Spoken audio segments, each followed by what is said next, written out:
السلام علیکم ناظرین۔ ہمارے بڑے پیر حضور غوث اعظم رضی اللہ تعالیٰ عنہ کے والدین کا مقدس واقعہ سماعت فرمائیں۔ ہمارے بڑے پیر حضور غوث اعظم رضی اللہ تعالیٰ عنہ کے والد گرامی حضرت شیخ ابو صالح موسیٰ جنگی دوست رضی اللہ تعالیٰ عنہ ولی کامل بزرگ تھے۔ ایک دن رمضان شریف کے مہینے میں آپ کہیں تشریف لے جا رہے تھے۔ راستے میں دریائے دجلہ پار کرنا پڑا تو اس دریا میں کچھ سیب بہتے ہوئے آ رہے تھے، تو اس میں سے ایک سیب بہتا ہوا جب آپ کے قریب آیا تو آپ نے اس سیب کو اٹھا لیا اور اسی سے روزہ افطار کیا۔ کھانے کے بعد خیال آیا خدا جانے یہ سیب کس کا تھا اور کیسے ندی میں بہہ گیا، اور ہم نے مالک کی اجازت کے بغیر کیسے کھا لیا۔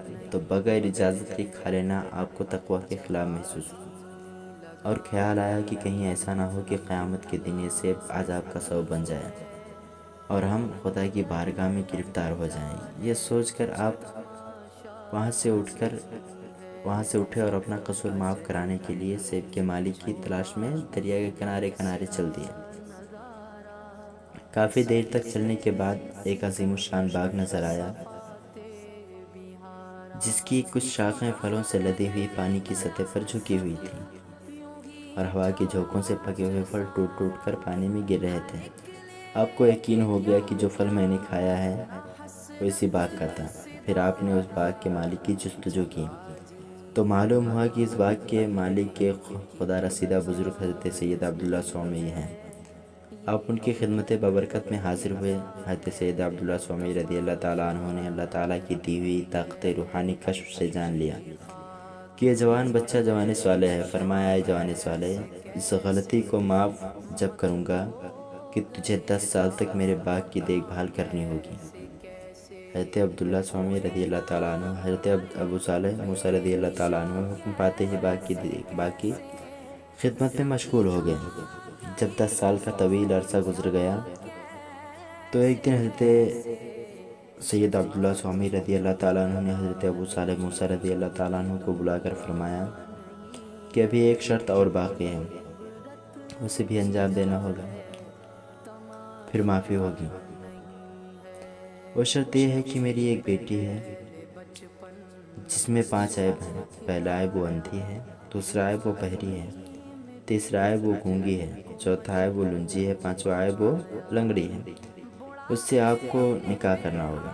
حضرت ابو صالح موسیٰ رضی اللہ تعالیٰ عنہ یہ سن کر ہوش میں پڑ گئے۔ ایک طرف سیب کی معافی کا سوال تھا اور دوسری طرف ایسی عورت سے نکاح کرنا جو اپاہج ہے، ساری زندگی کا مسئلہ تھا۔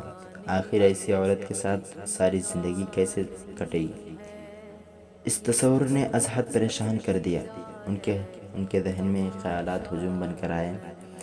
آخر فیصلہ کیا کہ زندگی فانی ہے، جوانی بھی چند دن کی مہمان ہے۔ حضرت شیخ ابو صالح موسیٰ رضی اللہ تعالیٰ عنہ نے کہا، مجھے منظور ہے، میں آپ کی اپاہج بیٹی کے ساتھ نکاح کرنے کو تیار ہوں۔ یہ سن کر حضرت عبداللہ سومی رضی اللہ تعالیٰ عنہ نے سیب کی غلطی کو معاف کر دیا۔ نکاح ہو گیا۔ جب حضرت ابو صالح موسیٰ رضی اللہ تعالیٰ عنہ اپنی بیوی کے پاس گئے تو دیکھا اس کے تمام اعضاء درست ہیں۔ ایک نہایت خوبصورت تندرست لڑکی بیٹھی ہے۔ اس حسن و جمال کے پیکر کو دیکھ کر خیال کیا کہ شاید کوئی اور لڑکی ہے۔ جلدی سے باہر نکل آیا۔ حضرت سید عبداللہ سومی رضی اللہ تعالیٰ عنہ سے ملاقات ہوئی اور کہا، یہ تو کوئی اور عورت ہے، اس میں تو کوئی عیب ہی نہیں اور وہ اپنے حسن و جمال میں بے مثال ہے۔ تو حضرت عبداللہ سومی رضی اللہ تعالیٰ عنہ نے فرمایا، اے جوان صالح، یہی تیری بیوی ہے۔ میں اپنی بیٹی کے جو اوصاف بیان کیے تھے اس کا مطلب یہ تھا، وہ اندھی ہے یعنی اس نے کبھی نہ محروم کو نہیں دیکھا، وہ گونگی ہے یعنی کبھی اس نے بد کلامی نہیں کی، وہ بہری ہے یعنی اس نے آج تک کسی غیر مرد کی آواز نہیں سنی، وہ لنجی ہے یعنی کبھی اس نے بری چیزوں کو ہاتھ نہیں لگایا، وہ لنگڑی ہے یعنی کبھی اس نے اپنے قدم کو برے راستے پر نہیں رکھا۔ یہ حضرت عبداللہ سومی رضی اللہ تعالیٰ عنہ کی صاحبزادی تھیں، جن کا نکاح حضرت شیخ ابو صالح موسیٰ رضی اللہ تعالیٰ عنہ سے ہوا، جو ولی کامل کی بیٹی تھیں اور ولی کامل کی بیوی بنی۔ اور پھر انہی پاک تنیت خاتون حضرت ام الخیر فاطمہ ثانی رضی اللہ تعالیٰ عنہ کی شکم پاک سے ہمارے بڑے پیر حضور غوث اعظم رضی اللہ تعالیٰ عنہ پیدا ہوئے اور اس مقدس ماں کو سردار اولیاء بڑے پیر حضور غوث اعظم رضی اللہ تعالیٰ عنہ کو دودھ پلانے اور گود میں لینے کا شرف حاصل ہوا۔